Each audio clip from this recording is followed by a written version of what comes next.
कि भाई सपोर्ट नहीं करता, पिताजी सपोर्ट नहीं कर रहे हैं, माता कहीं जॉब करती है, माता जी भी सपोर्ट नहीं कर पा रही है, मैं हायर स्टडीज तो शायद नहीं कर पाऊंगी और पढ़ाई लिखाई में थोड़ा हार्ड टाइट था। लेकिन इस इंडस्ट्री में जब नॉलेज ली तो समझ में आया कि मैं भी अपने लिए, अपनी फैमिली के लिए बहुत कुछ कर सकती हूँ। और बीइंग अ गर्ल इस प्रोग्राम के अंदर मैं अपने आप को लेवल अचीवर पहुंचाया। मैं कई बार लड़कियों को हमेशा बोलता हूँ कि पैसा तो आप कमा लोगे, बट सबसे बड़ी चीज होती है मान सम्मान। एक बेटी, लड़की जब पैदा होती है छोटी सी, किसी की बेटी कहलाती है, थोड़ी बड़ी होती तो किसी की बहन कहलाती है, और थोड़ी बड़ी होती तो किसी की बीवी कहलाती है, थोड़ी और बड़ी होती है किसी की माँ कहलाती है, और थोड़ी बड़ी होती है तो किसी की दादी नानी कहलाती है, फिर कुछ कहलाने लायक नहीं रहती। नहीं, हंसने की बात नहीं, समझने की बात। Where is identity? कितने लोग हमारी मम्मी को उनके नाम से पुकारते हैं, अरे सोनू की मम्मी जरा बाहर आना, अरे पूजा की मम्मी बाहर आना, इस तरह से बात करते हैं। नाम कहाँ है, पहचान कहाँ है? 8 मार्च को पूरे विश्व में इंटरनेशनल वुमेन्स डे सेलिब्रेट किया जाता है, बट आज फिर भी लड़कियों की पहचान पेश है। आप देखो तो आपको नजर नहीं आएगी। डोमिनेट तो आज भी किया जा रहा है। और वहीं पर स्मार्ट वैल्यू ने एक जिम्मेदारी ली कि आज हर लड़की को, हर महिला को भी खुद का एक वजूद, खुद की पहचान बनाने का अवसर दिया और ये प्रूव कर दिया। सिर्फ बोलने के लिए वुमेन्स डे नहीं मना रहे, आज हर दिन वुमेन्स डे सेलिब्रेट हो रहा है कि आज स्मार्ट वैल्यू फैमिली में लड़कों से ज्यादा 53% लड़कियां कामयाब है, मोर देन 53%। और ऐसी गर्ल्स आपको इंट्रोड्यूस कराना चाहूंगा। एक बार जोरदार तालियों से वेलकम करें our super smart achiever miss Sudha Kumari. जोरदार तालियां please. Good afternoon all of you. Very good afternoon. जैसे कि सर ने नाम इंट्रोड्यूस किया, नाम सुधा कुमारी है और सेम आप लोगों की तरह ही कुछ टाइम पहले प्रेजेंटेशन अंडरस्टैंड करने के लिए आई थी। जब यहाँ आई थी तो नॉर्मली 10th क्लास की स्टूडेंट थी और 10th के एग्जाम चल ही रहे थे मेरे, तब मैं यहाँ पर प्रोग्राम अंडरस्टैंड करने के लिए आई थी। जब आई थी तो बहुत कुछ तो ज़्यादा समझ में नहीं आया था।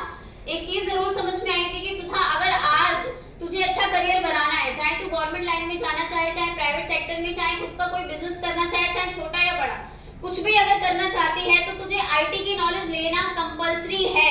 अगर तुझे आईटी की नॉलेज नहीं होगी, कंप्यूटर का ज्ञान नहीं होगा तो मार्केट में बहुत कुछ नहीं कर पाऊंगी। तो कंप्यूटर कोर्स में यहाँ से करती, कहीं से भी करती, करना तो मुझे पड़ता ही पड़ता। तो मैंने सोचा पैसा मैं बाहर भी दूंगी, पैसा मैं यहाँ पर भी दूंगी, तो क्यों ना यहाँ पर पैसा देके शुरुआत करी जाए।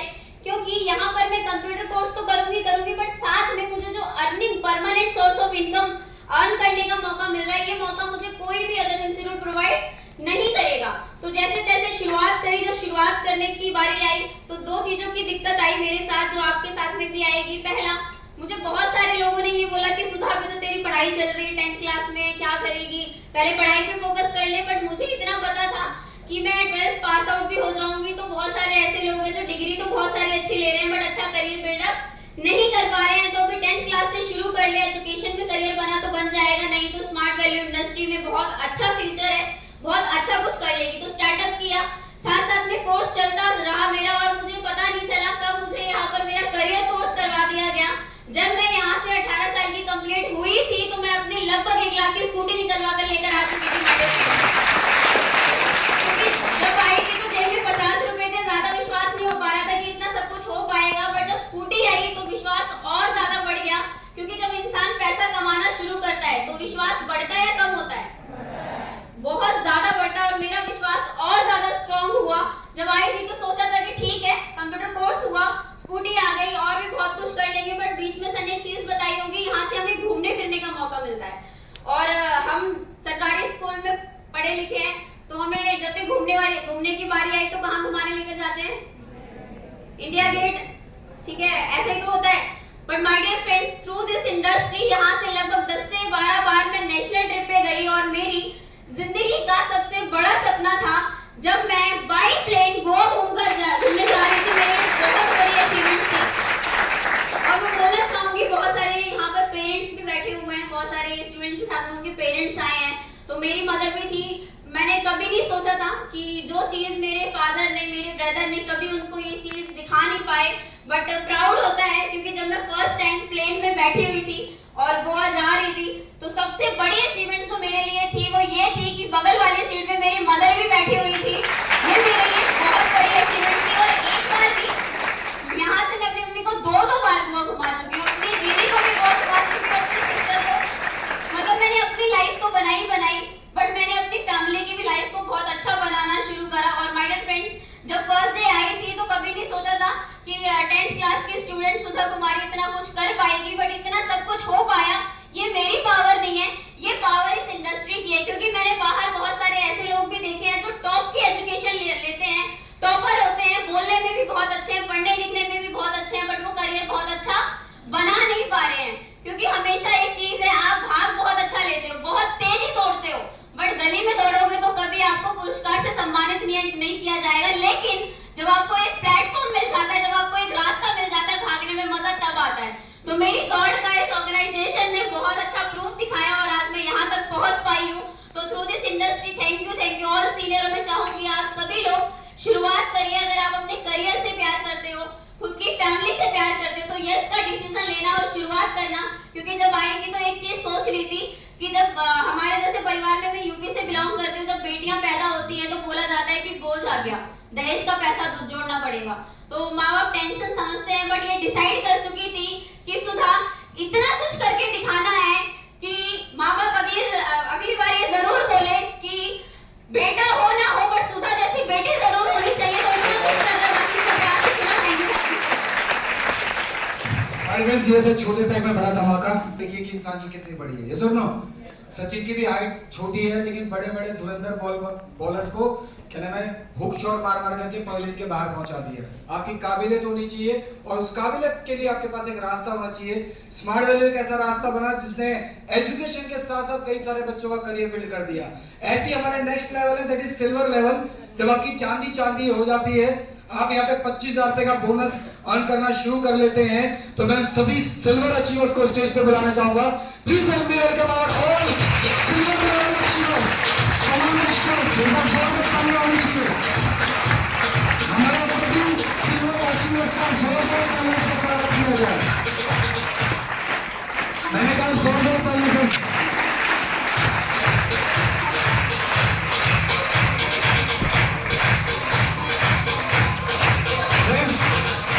ये सिल्वर लेवल है। जब आप यहाँ पर अपने नेशनल ट्रिप, आप यहाँ पर अपने इंटरनेशनल ट्रिप क्वालिफाई कर लेते हैं, आप खुद की नॉर्मल बाइक से पावर बाइक तक पहुंच जाते हैं, आप कई सारे लोगों को गाइड करना शुरू कर देते हैं और आप सिल्वर अचीवर से सम्मानित होते हैं। अलग अलग सेशंस में आपको जाने का मौका मिलता है। इसके बाद जो हमारा हायर लेवल आता है, दैट इज गोल्ड अचीवर, जहां आप 80,000 रुपए का बोनस अर्न करते हैं। साथ ही साथ में आपको कई सारे बेनिफिट्स मिलते हैं। उन सभी गोल्ड अचीवर्स का भी हम स्वागत करना चाहेंगे। एक बार जोरदार तालियों से वेलकम कीजिए our all gold achievers.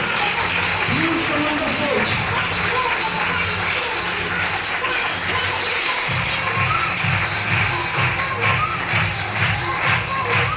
Friends, ये गोल्ड लेवल है जहां पर आप इंटरनेशनल ट्रिप ऑलरेडी क्वालिफाई कर चुके होते हैं। मैं आपको एक ऐसे स्टूडेंट से मिलवाना चाहूंगा, जस्ट अब कोर्स, एक सिंपल सा साधारण सा कोर्स करने की इच्छा थी कि अपनी पढ़ाई के साथ साथ एक आईटी एजुकेशन मिलेगी, बट इन्हें पता नहीं था कि अगर मैं इसी आईटी को एजुकेशन को प्रमोट करूंगा और प्रमोट करने से मेरे को जो बेनिफिट मिलने वाले हैं, the result was mind blowing. क्या नतीजे मिले, कैसा करियर उनका बना, और आज स्टूडेंट कम बिजनेसमैन बन चुके हैं, अपनी फैमिली को भी सपोर्ट कर रहे हैं, खुद अपना करियर बिल्ड कर रहे हैं। Please help me welcome our gold achiever mister Sayyam friends. Thank you sir. Good afternoon to all of you. जैसे सर ने बताया, नाम सय्यम विजय है और जैसे आज आप सभी लोगों ने इस प्रोग्राम को अंडरस्टैंड करा, ठीक आज से कुछ टाइम पहले मैं भी पहली बार इस प्रोग्राम के लिए आया था। मुझे याद है जब मैं खुद फर्स्ट टाइम इस प्रोग्राम को समझने के लिए आया था, तो 11th के एग्जाम थे, बैठा पूरे प्रोग्राम को अंडरस्टैंड करा, बट रियलिटी बताऊं कुछ भी समझ में नहीं आया। बट दो चीज सबसे अच्छी लगी। सबसे पहले अच्छा लगा था कंप्यूटर कोर्स, क्योंकि मुझे पता था कि मैं पढ़ाई कर रहा हूँ, कंप्यूटर में आज नहीं करूंगा कल करूंगा, यहाँ से नहीं करूंगा बाहर से करूंगा, करना तो पड़ेगा। दूसरी चीज समझ में आई कि जो बहुत सारे खर्चे हम घर वालों से लेते हैं, वो खर्चे हम खुद से निकाल सकते हैं। तो यहाँ पे मैंने बहुत सारे लोगों को देखा था जो पढ़ाई के साथ में अपने खर्चे निकाल रहे थे। तो मैंने कहा सर ये कैसे होगा? सर ने बोला हमारे यहाँ पे ट्रेनिंग होती है, उस ट्रेनिंग का नाम है एम्पावरमेंट ट्रेनिंग। आपको कुछ नहीं करना, बस ट्रेनिंग में रेगुलर रहना है, जो चीजें जैसे जैसे बताया जाएगा सब आपको सिखाया जाएगा और करना है। मैंने कहा ठीक है सर। तो आज आप लोगों को फ्रेंड बताता बहुत अच्छा लग रहा है कि उन्हीं सीनियर की मैंने बात मानी। और मुझे याद है जब मुझे सबसे पहले 8 महीने इसमें पूरे हुए थे, तो 8 महीने के बाद में एक डेट आई थी 8 मार्च, उस दिन वुमेन्स डे था। तो मुझे याद है मेरा 8 महीने में कोर्स पूरा हुआ था और 8 महीने के बाद मैंने अपनी मदर को 8 मार्च को ही लगभग 70,000 की स्कूटी गिफ्ट करी थी, जो मेंटल हॉस्पिटल में। स्कूटी बाइक लेना कोई बड़ी बात नहीं है। आप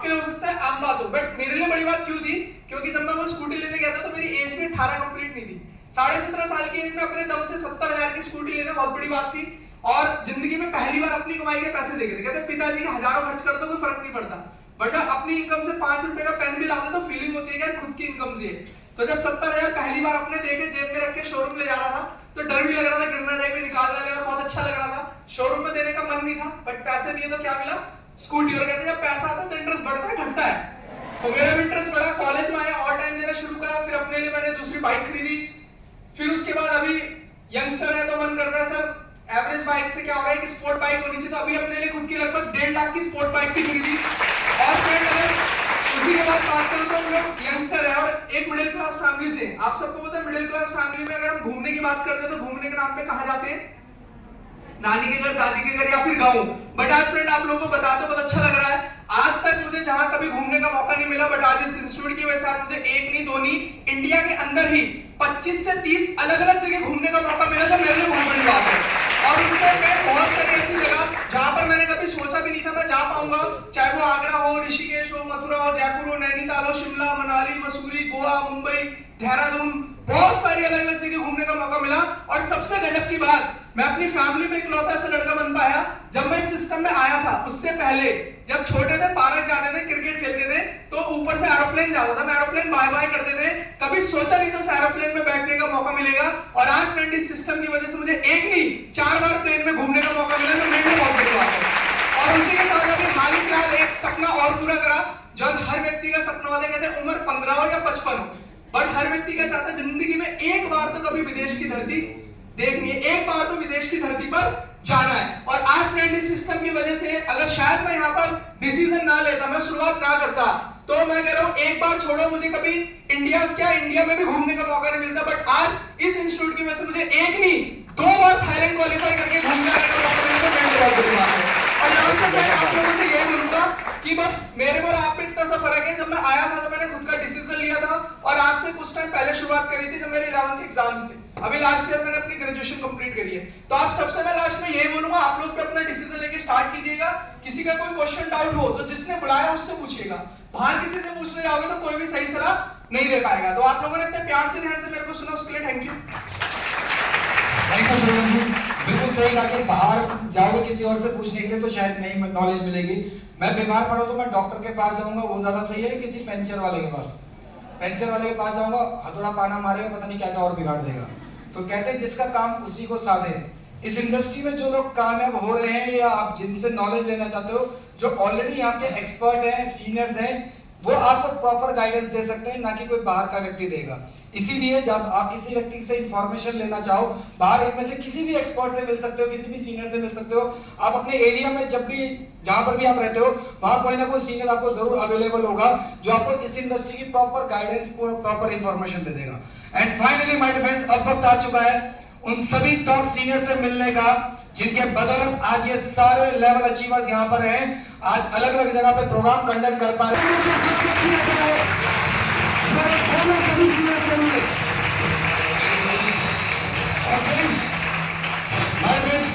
ये एक ऐसा पायदान, एक ऐसा स्टेप है जहां पर हर व्यक्ति पहुंचना चाहता है। सपना होता है कि मैं जरूर इस लेवल पे आऊं जहां पर आने के बाद मुझे पैसे के बारे में या गाड़ी के बारे में, घर के बारे में, विदेश यात्रा के बारे में सोचने की आवश्यकता नहीं है, क्योंकि मैं दूसरों को अभी ये मौका देने लग चुका हूं।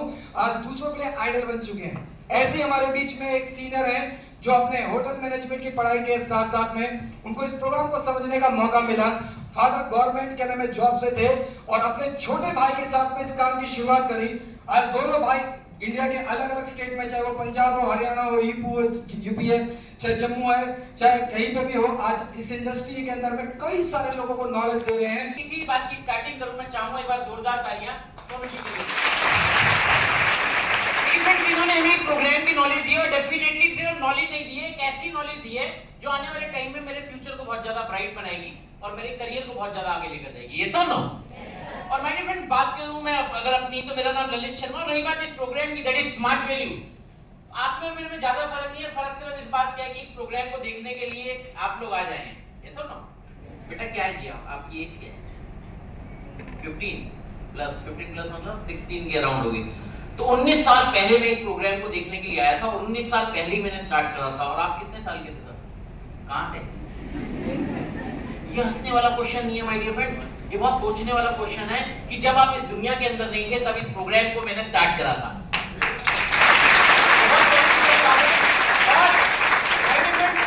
सिंपली करा के फैमिली बैकग्राउंड की बात करूं, फादर सिंपली गवर्नमेंट जॉब करते थे रेलवे के अंदर, किशनगंज रेलवे कॉलोनी है, सरकारी रेलवे का पास मिलता था, जहां पर गर्मियों की छुट्टियों पर पापा वर्ल्ड टूर पर लेकर जाते थे, वो था नानी का घर। मिडिल क्लास के लिए इससे ऊपर कोई टूर नहीं होता, यस और नो? या फिर 2-3 साल में एक बार वैष्णो देवी का प्रोग्राम बनता है, यस और नो? और 2-3 साल में एक बार जब प्रोग्राम बनता है और कई बार वो प्रोग्राम कैंसिल हो जाता है तो मिडिल क्लास फैमिली के जो मदर फादर होते हैं वो एक ही बात बोलते हैं, इस बार नहीं जा रहे क्योंकि माता ने नहीं बुलाया।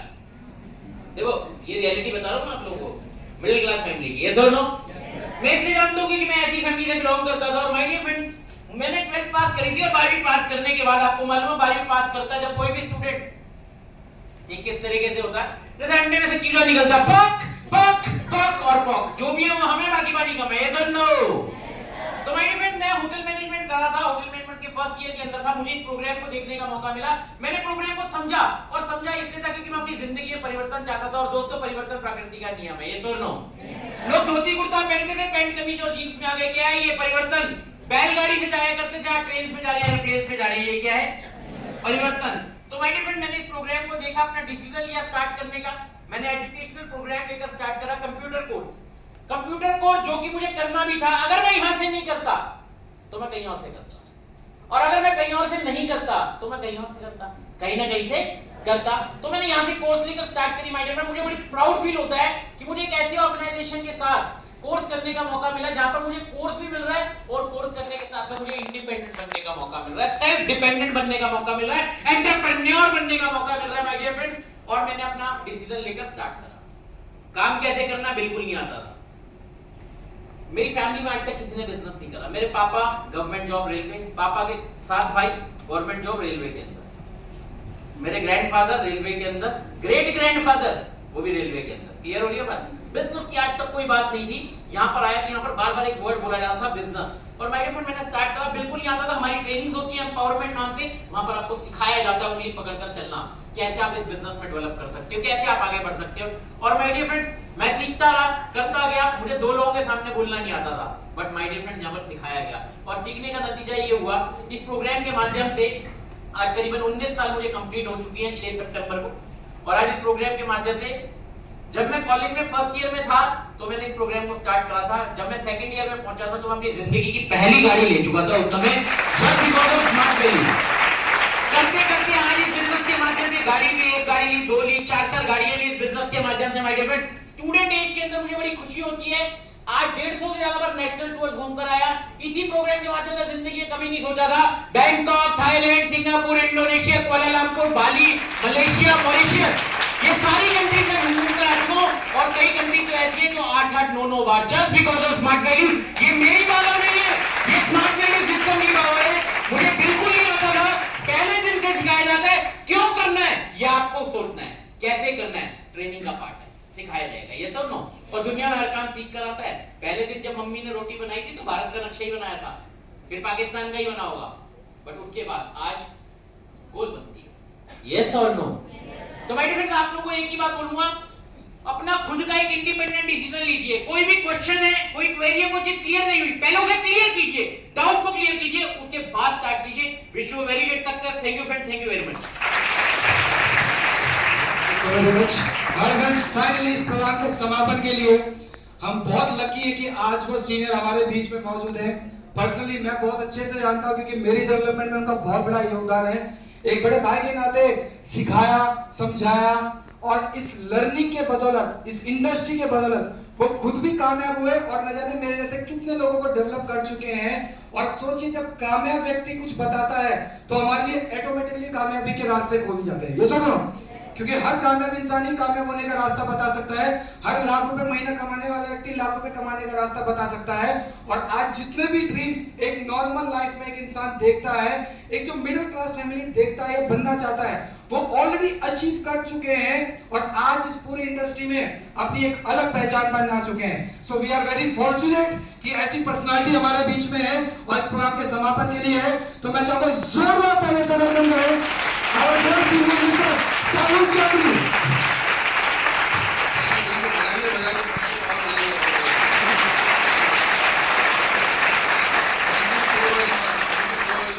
Very much honoured. और मैं बताऊं लाइफ में, आम लाइफ में अगर होते तो तालियां बहुत कम सुनने को मिलती, ठीक है कि नहीं है? तालियां मुझे लगता है आम लाइफ में किसी भी व्यक्ति को 2 ही बार सुनने को मिलती है। एक तो जब उसकी शादी होती है, वरमाला डलती है, तो रिश्तेदार खड़े होकर ताली बजाते हैं, और अगर वो गवर्नमेंट जॉब में और उसकी रिटायरमेंट होती है तो पूरा स्टाफ मिलकर उसके लिए तालियां बजाता है। But I am very fortunate, very lucky कि मेरे जीवन में स्मार्ट वैल्यू जैसा व्यवसाय आया और मैंने इसे ज्वाइन करा, और आए दिन इस तरीके की तालियां सुनने का मौका मिलता है, मेरे लिए बहुत और उसके बाद यस, सबने अपने बारे में बताया, जितने भी लोग हैं सबने अपने बारे में बताया। मैं और ललित बचपन के दोस्त हैं, लगभग स्कूल टाइम से फ्रेंड हैं, और मैंने ललित से ज़्यादा तो लंबा टाइम नहीं, मैं इसे 4-5 महीने 6 महीने पहले ही ज्वाइन हुआ था।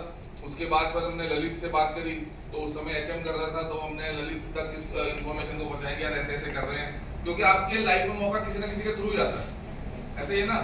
तो मेरे लाइफ में भी मौका मेरे आया, आपको भी यहाँ किसी नोन ने बुलाया होगा, किसी जानकार ने, अड़ोसी पड़ोसी रिश्तेदार, ऐसी कोई ना कोई बुलाता है ना, क्योंकि आप नहीं जानते ऊपर वाला आपके जीवन में कब और किसके थ्रू मौका भेज दे।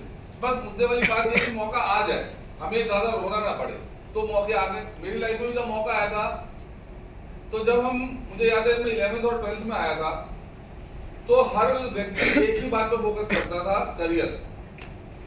11th में क्या लेना है, करियर बनाना है। 12th में क्या, भैया कैसे पढ़ोगे, 10वीं में हो गए हो, अच्छे नंबर लेकर आना, साइंस लेनी है, कॉमर्स लेनी है, तुम्हें ये करना है, तुम्हें आर्ट्स लेनी है, तो ये करना। तो बहुत करियर करियर करियर हम 11वीं से सुनते आ रहे हैं, सुनते नहीं सुनते? मैं आपसे पूछना चाहता हूँ, what is the best career? Best career किसे बोलते हैं? कई सारे लोग मुझे यहाँ पर मैच्योर लोग दिख रहे हैं, जो जॉब से कितने लोग हैं? Don't be shy, please raise your hand. Don't be shy. Job से कितने लोग हैं? हम लोग जॉब कर रहे हैं। मैं आपसे बस ये पूछना चाहता हूँ, बेस्ट करियर किसे बोलते हैं? करियर क्या है? Career where you can enjoy your time, where you can enjoy your work also, as well as where you can enjoy your money. आप अपना पैसा भी एंजॉय कर पाओ। पर क्या सही मायने में हमें ऐसा करियर मिल पाता है जहां पर हम अपने समय को एंजॉय कर पाए, जहां पर हम अपने काम को एंजॉय कर पाए, या जहां पर हम अपने पैसे को एंजॉय कर पाए?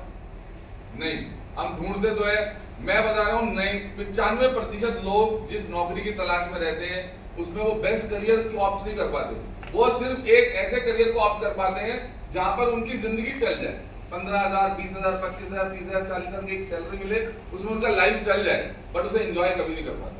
अगर एंजॉय कर रहे होते तो बुरा मत मानना, मैं सिर्फ आपकी तरफ से एक जॉब वालों के लिए एग्जांपल दे रहा था और कुछ नहीं है, क्योंकि हर स्टूडेंट आगे जॉब का ही सपना देखता है। जितने भी लोग हैं, बहुत कम ऐसे लोग हैं जो बिजनेस का सपना देखते हैं, क्योंकि बिजनेस में एक बहुत बड़ी चीज है जो सबको चाहिए, वो पैसा चाहिए। जैसा सोनू सर ने आपको समझाया भी होगा, पर 99% लोग हिंदुस्तान में जॉब का सपना देखते हैं कि मैं आगे जाकर जॉब करूँ। तो बेस्ट करियर हम ढूंढते हैं। अगर करियर इतना ही शानदार अगर सब लोग कर रहे होते तो रोज सुबह उठते, घर में शीशा देखते, मस्त मोटिवेट होकर निकलते, क्योंकि मुझे काम करने में बहुत मजा आ रहा है। पर नहीं, सॉरी टू से, हम सोमवार को ऐसे उठते हैं सुबह जैसे हमें कोई धक्के मारकर घर से बाहर निकाल रहा है। उसके बाद अगर बहुत मजा आता है तो बसों में जब हम चढ़ते तो बहुत मजे लेकर बसों में चढ़ते हैं कि यार आज मैं कुछ तगड़ा करने वाला हूँ। लेकिन मैंने बसों में लटकते हुए लोग देखे हैं जो खिड़की की साइड पर बैठते हैं और सिर ऐसे लटकाकर बस सो रहे होते हैं, कोई एंजॉयमेंट नहीं अपने काम पर जाने की।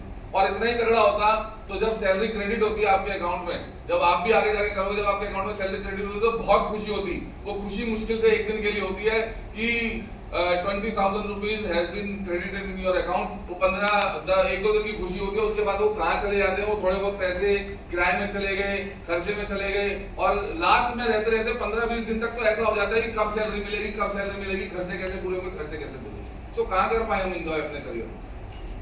बेस्ट करियर कैसे मिल पाए? और किसी भी प्लेटफॉर्म पे अगर आप आर्ट्स से पास आउट होते हो तो आर्ट्स से बेस्ट करियर क्या बनता है? LLB कर लो, LLM कर लो, कहीं IPS बन जाओ, क्रैक कर दो किसी एग्जाम को तगड़े को। अगर आप कॉमर्स से बेस्ट करियर ढूंढना चाहते हो तो क्या ढूंढते हो? CA बन जाओ, CS बन जाओ। अगर आप साइंस से बेस्ट करियर ढूंढने की खोज में निकलते हो तो क्या बनते हो? इंजीनियर बन जाए या डॉक्टर बन जाए, ये तो ढूंढते हैं। बेस्ट करियर अगर किसी को मिलता है, आपके ऑफिस में भी आप भी जाते होंगे, बेस्ट तनख्वाह किसकी है? जिसको 1 लाख रुपए मिलते होंगे, 2 लाख रुपए मिलते होंगे, वो बेस्ट तनख्वाह। अगर हमें उस तनख्वाह तक जाना हो तो क्या करना पड़ेगा बताओ? अगर मुझे मेरे ऑफिस में अगर जिसको सबसे ज्यादा सैलरी मिलती है, मान लो किसी को 3 लाख रुपए महीना सैलरी मिलती है, मुझे उस सैलरी तक पहुंचना है तो क्या करना पड़ेगा? कैसे? कितनी? आप ग्रेजुएट कर लिया, आपको इसे आगे पढ़ने का मूड ही नहीं, MBA करने के पैसे नहीं है, बेस्ट कॉलेज में घुसने के पैसे नहीं है आपके पास, कहीं तो ग्रेजुएट भी नहीं हो पाते, उसके बाद उस बेस्ट वो कैसे पहुंचोगे 3 लाख रुपए तक? एक रास्ता मैं बता सकता हूँ। अभी सोनू जी ने बड़ी अच्छी बात बताई होगी, limited plus limited is equal to limited, कि लिमिटेड मिलते हैं तो वो लिमिटेड ही बनाते हैं। हम लाइफ में जो एक बार करियर ऑफ कर ले पूरी जिंदगी हमारे साथ चिपक जाता है, जो एक बार पढ़ाई ऑफ कर ले वो पूरी जिंदगी हमारे साथ चिपक जाती है। तो इसका मतलब हम 3 लाख रुपए तक नहीं पहुंच पाएंगे। पर एक तरीका पहुंचने का, 2 तरीके उसमें से पहला बता देता हूँ। पहला तरीका ये है कि इस जन्म में तो नहीं पहुंच पाओगे, मरना पड़ेगा, फिर एक जन्म लेना पड़ेगा, फिर उसमें अच्छी पढ़ाई करनी पड़ेगी, IIT बनना पड़ेगा, ठीक है कि नहीं है, बढ़िया MBA वगैरह करनी पड़ेगी, किसी अच्छे कॉलेज से IIM से MBBS करना पड़ेगा, उसके बाद मैं सोचूंगा मुझे 4-5-6 लाख रुपए तनख्वाह। और अगर इसी जन्म में उस इनकम को क्रॉस करना चाहते हो जो आपके एरिया में, आपके घर परिवार में सबसे ज्यादा इनकम है, तो मैं आज आपको सबसे बड़ा उदाहरण दे रहा हूं कि जॉइन स्मार्ट वैल्यू, आपकी वो इनकम इसी जन्म में क्रॉस हो जाएगी और इस जन्म में थोड़ा आने वाले 5 से 10 साल में आप उस इनकम को क्रॉस कर पाओगे जिस इनकम के अलावा आपका सपना होगा। और कोई लॉटरी सिस्टम नहीं है, कोई ऐसा सिस्टम नहीं है कि कुछ जादू हो जाएगा तो कुछ हो जाएगा। क्योंकि जब मैं पहली बार इस प्रोग्राम को देखने आया था, हर फर्स्ट ईयर का स्टूडेंट ऐसा ही होता है जैसा ललित जी ने बताया कि मुर्गी का चूजा, वो चलता बहुत है, उसे लगता है कि मैं धरती फाड़ दूंगा, आसमान छीड़ दूंगा। हर 12वीं पास करने वाले को ये लगता है। मैं भी जब 12वीं पास हुआ था मुझे भी लगता था धरती फाड़ के आसमान छीड़ देंगे भाई साहब। और जब मैं फर्स्ट ईयर में, मुझे याद है मैं यहाँ आया, मैं चोटी बनाया करता था लिटरली, तो जब मैं आया यहाँ पर तो मुझे बाहर रोक दिया, बोले आपकी एंट्री नहीं होगी। मैंने कहा क्यों नहीं होगी? बोलो आप चोटी बनाते हो। मैंने कहा ये कोई रीजन नहीं है एंट्री ना देने का। तो बोले आपने सैंडल पहने हो। तो मैंने कहा यार ये सैंडल तुम्हारे जूते से ज्यादा महंगे हैं। तो लड़ाई झगड़ के समा उन्होंने एंट्री दे दी, हमें पीछे बैठा दिया। पीछे बैठाने के बाद मुझे कुछ समझ नहीं आया। मैं ऐसे सब स्टूडेंट्स को देख रहा था जो कह रहे थे गाड़ी ले ली, बाइक ले ली, उस समय भी टेस्टिमनी हो रही थी। तो मैंने अपने बगल वाले को जो मेरे साथ मुझे दोस्त ले गया था, मैंने उसे हाथ मार के कहा, मैंने कहा देखियो भाई इसकी शक्ल देख के लग रहा था इसने बाइक ली हो। अभी तुम में से भी 2-3 ऐसे ही हैं, आपस में दोस्तों से बात करे जा रहे बगल वाले, तो हम भी ऐसे ही थे, कोई बड़ी चीज थोड़ी है। पर वहां पे ऐसे वॉलंटियर्स ने नोटिस कर लिया, ये उठा के बाहर ले गए। प्रोग्राम खत्म होने के बाद घेर के खड़े हो जाते, मुझे भी घेर के खड़े हो गए। तो एक सीनियर आए जो प्रोग्राम कर रहे थे, वो मुझसे मिले, बोले ऐसे कितने तुम्हारे दिए? मैंने कहा 30-40 रुपए होंगे, क्योंकि उस समय में जब फर्स्ट ईयर में था कितने होते हैं एक फर्स्ट ईयर स्टूडेंट के पास। तो मुझे बोला फादर क्या करते हैं? मेरे फादर नहीं है, जब मैं बहुत छोटा था 7th स्टैंडर्ड में मेरे पिताजी एक्सपायर हो गए थे, रेलवे में थे। मेरी मदर भी रेलवे से सुपरिटेंडेंट रिटायर हुई। मेरे जो दादाजी हैं वो भी रेलवे से ही रिटायर हुए, IW रिटायर हुए थे। मेरे जो परदादा वो भी गस्टेड ऑफिसर रिटायर हुए थे। मेरे जो दादा के 5 भाई हैं वो भी रेलवे में ही रहे हैं। उनके जो आगे खानदान वाले वो भी रेलवे में ही चल रहे हैं, ठीक है ना। ललित और हम रेलवे को चूस चुके हैं कई, मतलब 10 इनके खानदान वाले हमारे, क्योंकि हम रेलवे क्वार्टर्स में रहते थे। ये भी बड़े रेलवे क्वार्टर्स में हुए, हम भी बड़े रेलवे क्वार्टर्स में हुए। ऑफिसर फ्लैट है किशनगंज, कभी आपने सुना हो तो, एशिया की सबसे बड़ी रेलवे कॉलोनी। तो हम वहीं रहते थे, तो वहीं हमारी अपब्रिंगिंग हुई। तो उन्होंने पूछा तुम्हारे पिताजी क्या करते हैं? मैंने कहा फादर तो नहीं है। तो बोले यार तुम हंस तो ऐसे रहे हो जैसे तुम बहुत करोड़पति घर से आए हो और बाहर मर्सिडीज से उतरे हो, और फादर तुम्हारे अरबों खरबोपति और तुम्हें कुछ अपने करियर की टेंशन ही नहीं है, तुम्हें तो बस 12वीं पास करते ही करोड़ों रुपए कमाने का ऑफर मिल जाएगा। तो जब उन्होंने मुझे 15-20 मिनट सुनाया ना, ज्ञान की बातें सुनाई, तब मुझे लगा कि मैंने बहुत बड़ी गलती कर दी। मैंने उनसे सॉरी फील किया। मैंने कहा सर एक थोड़ा सा समझा दो। तो उन्होंने मुझे by the grace of God मैं कहता हूं कि मेरी किस्मत अच्छी होगी, कोई अच्छे कर्म करे होंगे कि उस व्यक्ति ने मुझे गुस्सा करने के बजाय वो 5 मिनट देकर दोबारा समझा दिया। And I went to my mother जो रेलवे में थी, मुझे लगता था दुनिया की सबसे इंटेलिजेंट लेडी है, ये जानती होंगी। मैंने जैसे उन्हें बताया कि मम्मी हम ऐसे करेंगे, ऐसे करेंगे और ऐसे करके हम लखपति करोड़पति। तो मेरी मदर ने कहा तेरे जैसे ऑफिस में ना रोज बहुत सारे आते हैं। तो मैं फिर वापस आया उस व्यक्ति के पास। मैंने कहा मेरी मम्मी ने तो मना कर दिया प्रोग्राम करने से, आप कहते सब करेंगे। तो उन्होंने कहा आपकी मदर की सैलरी कितनी है? मैंने कहा 30-40 हजार रुपए होगी, तब 30-40 हजार थी। तो कह रहे गलती आपकी मदर की नहीं है, गलती आपकी है। मैंने कहा क्यों? बोले अगर 30,000 रुपए कमाने वाले व्यक्ति से जाकर पूछोगे कि 1 करोड़ रुपए महीना कैसे कमाते हैं, वो क्या बताएगा? वो बता ही नहीं पाएगा। क्योंकि अगर उसके पास करोड़ों रुपए कमाने का ऑफर हो तो वो खुद 30,000 रुपए पे क्यों बैठा, वो खुद करोड़ रुपए क्यों नहीं कमा रहा? बहुत माइनर सी बात मेरी समझ में आई। And somehow I joined smart value. मैंने कुछ पैसे बोरो किए, कुछ दोस्तों से लिए, and I join smart value. जैसे ही मैंने स्मार्ट वैल्यू ज्वाइन किया, मेरी औकात नहीं थी साइकिल खरीदने की। Why I am using this औकात वर्ड? क्योंकि औकात वर्ड बहुत सही है और स्पष्ट समझ में आता है सामने वाले। मेरी औकात नहीं थी साइकिल खरीदने की। मेरे पिताजी 20 रुपए खरीदते थे और हमारी मदर ने 12वीं तक हमें 20 रुपए से 21 रुपए नहीं दिए। 7वीं के बाद जब हम 12वीं पास हो गए तब तक हमें 20 रुपए महीना ही मिलता था। और मैं बहुत ज्यादा लकी हूँ कि मेरी मदर ने हमें 20 ही दिए, 21 मांगते थे तो चप्पल पड़ती थी हमें। और उसकी वजह से मुझे समझ आया कि पैसे की वैल्यू क्या होती है, पैसा कमाना क्यों जरूरी होता है। तो भाई साहब मैंने शुरुआत की, साइकिल खरीदने की औकात नहीं थी, बट यस मुझे काम करते हुए इस बिजनेस में सिर्फ और सिर्फ कुछ महीने हुए थे, लगभग 18-13 महीने के आसपास, और 13 महीने में अपनी पहली कार का मालिक बन गया। आप ताली बजाओगे, आपकी नहीं हो जाएगी गाड़ी। आप बस मेरी बात को समझो कि गाड़ी लेना बड़ी बात है ही नहीं, इन्होंने बाइक ली बड़ी बात है ही नहीं, बाइक लेना कोई बड़ी बात है। किसी भी रेड लाइट पे खड़े हो, भीड़ है, भरे पड़े हैं लोग गाड़ी बाइकों से, दिल्ली जाम कर दी है लोगों ने गाड़ी बाइकों से, पैदल चलने वालों की ऐसी तैसी कर दी है लोगों ने। पर भाई साहब 19 साल की उम्र में गाड़ी लेना, 18 साल की उम्र में बाइक लेना, 20 साल की उम्र में बाइक लेना, 21 साल की उम्र में बाइक लेना, 22 साल की उम्र में बाइक गाड़ी लेना, ये बहुत बड़ी बात है, अपने आप में बहुत बड़ी बात है। मैं कह रहा हूं आपकी नहीं हो जाएगी गाड़ी। 21 साल 20 साल जहां पर स्टूडेंट मांगने की स्थिति में होता है, वहां पर एक बच्चा अपनी बाइक के लिए सोचता है, अपने लिए पूरी करता है उस बाइक को। यहाँ पर कई लोग ऐसे जिन्होंने अपने पेरेंट्स के लिए अपनी बहन को दहेज में बाइक दी। यहाँ पर कईयों को मैं ऐसे जानता हूँ जिन्होंने अपने छोटे भाई को जो कॉलेज पढ़ता है उसको बाइक गिफ्ट दे दी। यहाँ पर मैं कईयों को ऐसे जानता हूँ जिन्होंने अपने फादर को मोबाइल गिफ्ट कर दिया। बड़ी बात नहीं है, बट जिस एज में आप मोबाइल मांगते हैं उस एज में आप अपने ही फादर को मोबाइल गिफ्ट कर दो, अपने ही मदर को मोबाइल गिफ्ट कर दो, अपने भाइयों को मोबाइल गिफ्ट कर दो, ये उसके लिए बहुत बड़ी बात है। यहाँ से शुरुआत होती है एक सेंस ऑफ अचीवमेंट की, यहाँ से शुरुआत होती है कमाने की, एक सोच बनने की। और जब किसी के पास एक ऐसा प्लेटफॉर्म हो जिससे रास्ता बदल जाता है तो कहने क्या। मैं आगे बढ़ा, मैं भी अपनी दूसरी गाड़ी ली, तीसरी गाड़ी ली, चौथी गाड़ी ली, अपना घर बनाया, जितने ललित जी ने टूर गिनवाए इससे 2-4 प्लस कर दो मेरे पास, मैं भी उतनी बार घुमाया, विदेश घुमाया। और उसके बाद ऐसे प्रोग्राम हो रहा था, मैं अपने बारे में ऐसे बता रहा था, जनरली बता देते हैं।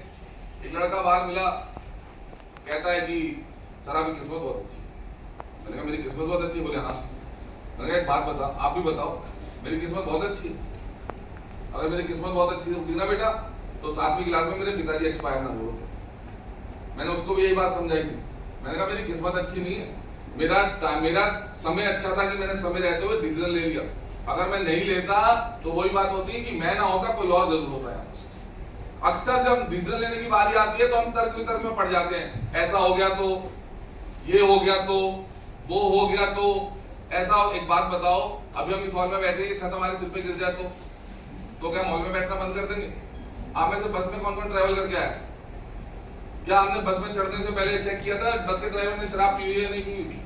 अगर उसने शराब पी होती तो उसमें बस में आप चढ़ जाते तो उस बस का एक्सीडेंट हो जाता तो, और उस बस में सारे बच जाते, मैं ही मर जाता तो इस हिसाब से तो लोग घर से बाहर निकलना ही बंद कर देंगे। ता तो लेकिन किंतु अंतु परंतु इनका कोई उत्तर नहीं है, कोई आंसर ही नहीं है। ये एंडलेस क्वेश्चन है। ता ऐसा हो गया तो ये बेकार क्वेश्चन है, इनका कोई उत्तर नहीं है। उत्तर होता है प्रैक्टिकलिटी का कि सच्चाई में क्या है। अगर एक व्यक्ति कामयाब होता तो इसका मतलब कुछ ना कुछ सच्चाई है, और अगर सैकड़ों हो रहे हैं तो बहुत बड़ी सच्चाई है, बहुत बड़ी सच्चाई है। और लास्ट में मैं यही कहना चाहूंगा, कई मिलते हैं और कहते हैं मैं अपने पापा से पूछ के बताऊंगा, मैं अपने मामा से पूछ के बताऊंगा। ठीक है, जरूरी है पूछना, बट 100% उन पर डिपेंड हो जाते हैं। किसी की जिंदगी कोई नहीं बना सकता, हर किसी की जिंदगी उसका इंडिविजुअल डिसीजन बनाता है। और लोगों से जब आप बात करोगे, लोगों का काम है कहना, लोग हमेशा कहते रहेंगे। एक छोटी सी स्टोरी से अपनी बात का अंत करना चाहूंगा, सुना सकता हूँ? सुना सकता हूँ? 5 मिनट लूंगा सिर्फ, कंफर्टेबल है? एक बाप बेटा दूर गांव में गधा खरीदने जाते हैं। क्या खरीदने जाते हैं? जोर से बोलो, क्या खरीदने जाते हैं? गधा खरीद लेते। वापिस आते हैं गधा लेकर, तो फादर क्या देखते हैं, बेटा चलता चलता थक गया, तो फादर क्या करते हैं, बेटे को उठाकर गधे पर बैठा देते। कुछ आगे चलते हैं, जब कुछ आगे चलते हैं तो कुछ लोग मिलते हैं, जैसे सुमू ने बताया हुआ काका बाबू, जिनके जीवन का उद्देश्य हम तो डूबेंगे सनम, तुम्हें भी लेकर डूबेंगे। तो उस बच्चे को देखकर कहते हैं कितना बेवकूफ बेटा है, बाप को पैदल चलाया, खुद गधे पर बैठा। बेटा सोचता है क्या करूं, बेटा जल्दी गधे से उतरता है, बाप को गधे पर बैठा देता।